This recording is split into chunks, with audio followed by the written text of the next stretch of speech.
这场116年前的诡异爆炸，至今被认为是外星人干的。1908年6月的最后一天，俄罗斯靠近通古斯河的森林里发生了一起大爆炸。这起大爆炸的威力相当于1000个原子弹同时投放，波及了方圆近700公里的地区。要知道，此时距离原子弹问世还有30多年，人类此时甚至都还不知道核武的存在。而直到今天，科学家没有揭开爆炸的原因。难道这起大爆炸真的是外星人干的吗？新来的朋友们点个关注，带您了解更多精彩内容。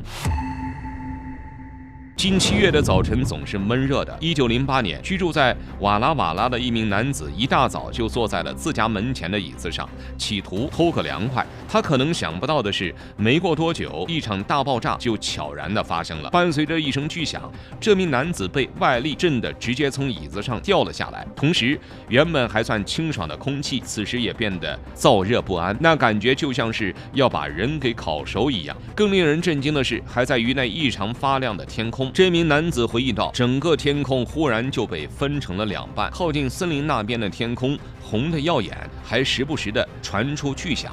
回头望向自己的房子，伴随着一声声巨响，门窗纷纷跪地求饶。事后，这名男子才知道，自己距离通古斯大爆炸的发生地点仅有64千米。他的遭遇还算是幸运的，有些人家中的窗帘布直接被空气热到自燃，险些引起一场火灾。爆炸发生地的面貌更是不堪入目，森林中的所有动物都被烧焦，植物也一律在自燃中摧毁了自己。整个通古斯地区就像是世界末日一般，完全陷入了死寂之中。这起爆炸的威力远不止于此。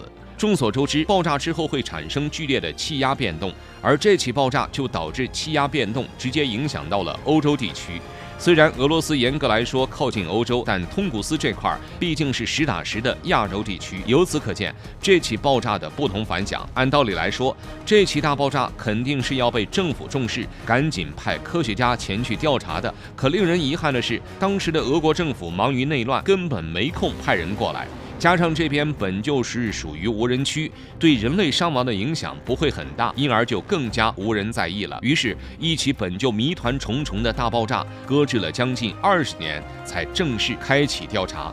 1927年，由圣彼得堡博物馆的库利科带队一行科学家进入了西伯利亚的腹地，时隔多年再来寻找爆炸相关的遗迹，未免是有些难度的。另外，这边严峻的气候、地势变化又直接给考察添上了难度，但这些都没有劝退科考队，大家齐心协力，最终到达了爆炸的发生地，亲眼见到这起爆炸带来的影响，对人类来说还是相当震撼的。爆炸的外围地区大概有将近800万棵的树木被放倒，而核心的爆炸区树木都还直立地站着，只是树皮树枝都被剥去。要想造成这样的现象，得要冲击波的速度非常高，换言之就是得先做到不见其人先闻其声的地步。那么什么东西才能造成如此的影响力呢？